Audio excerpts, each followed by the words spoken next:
Welcome back to Bespoke Addict. There's another eBay listing, no reserve, 99 pence starting bid eBay UK. These are genuine Edwardian button boots.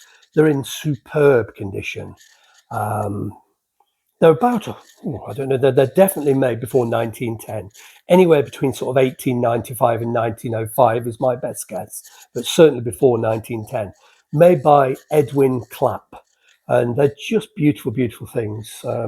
Just everything's original, in lovely, lovely condition. Skins are very soft and supple. They're quite small. They're long. They are quite long. Let me just get a pair of my current shoes. These are about 8.5 to 9 in length, as a ready to wear type of fit, and they're sort of similar in length. Actually, the button boots are a little bit smaller.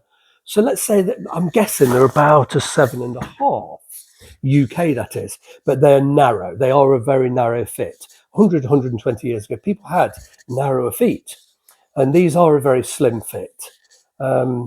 Beautiful things. I've recently replaced the heel tips. This is all original, totally original. All the sole's original. There's no real wear to that sole, and they're just gorgeous. Really are gorgeous.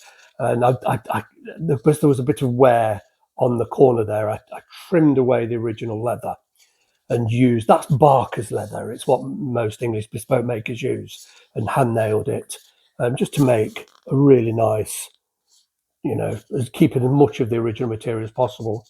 But it was the same on that one. I could have sent them, sold them worn down, but the chances are somebody would have bought them and a cobbler would rip the whole lot off and just replace the whole thing. And I find it quite offensive, the thought of losing 95% of that original skin, which is barely worn, just for the sake of a tiny bit here. So I repaired them myself, which took ages, but I probably wouldn't have got a better price by repairing them. I think they would have sold for the same price, but it's just a personal thing. I just don't like the idea of them going in a cobbler ripping and sticking a modern heel on. It's just my personal thing. They're not going to be my shoes fairly soon. The other truly fascinating thing is the stitching. It can barely be seen with the human eye, with the naked eye. I've measured it, and it is on one of the photographs in the listing, of a tape measure down the side, and it's in twin rows. And by photographing it next to a tape measure and enhancing it on an iPad, you can count 25 stitches to the inch, and in twin rows. They are utterly sublime all the way around.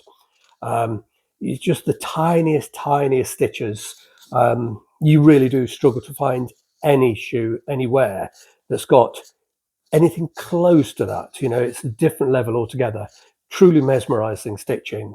The craftsmanship, it's just another level. And I don't know why it is that it doesn't seem to be possible today.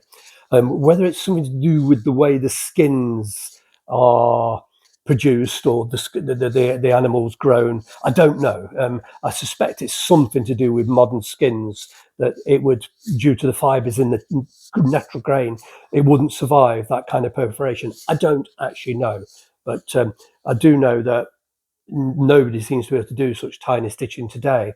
And it's not the will, I'm sure it's just the materials don't, for whatever reason. If the grain, it's a bit like people's feet years and years ago were much skinnier.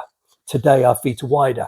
I suspect it's something like that the grain of the skin, the way the animals were bred, that the skin grew differently and had a different grain and texture. But I could be completely wrong on that. But anyway, let's stop gossiping. That's not what this is about. I just wanted to sort of give everyone fair warning, because I've had quite a few people over the years interested in buying this pair. They are remarkable. They are original. These are not reproductions. These are genuine 120 plus year old boots. And I've got them stuffed with silk socks at the moment. That's just a silk sock, just to keep the shape, because I don't have the trees that came with these. And they are canvas lined with partially leather, partially canvas. And I've shampooed the canvas with fabric shampoo.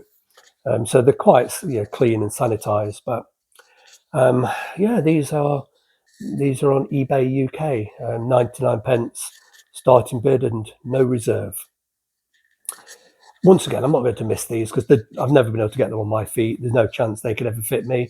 I've had them about 10 or 12 years, but they've just been hanging around in my house. I've never been able to wear them, but somebody else will.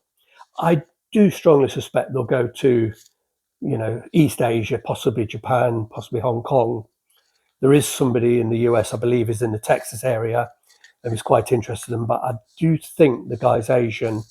They most likely to, if somebody wants to wear them, East Asian sizing might be the most likely. But they're beautiful enough just to have as a collector's piece, But due to the narrow nature of them, not many sort of Europeans or Westerners generally will be able to wear them, I don't think. But we'll see. It'll be interesting to see where they do end up.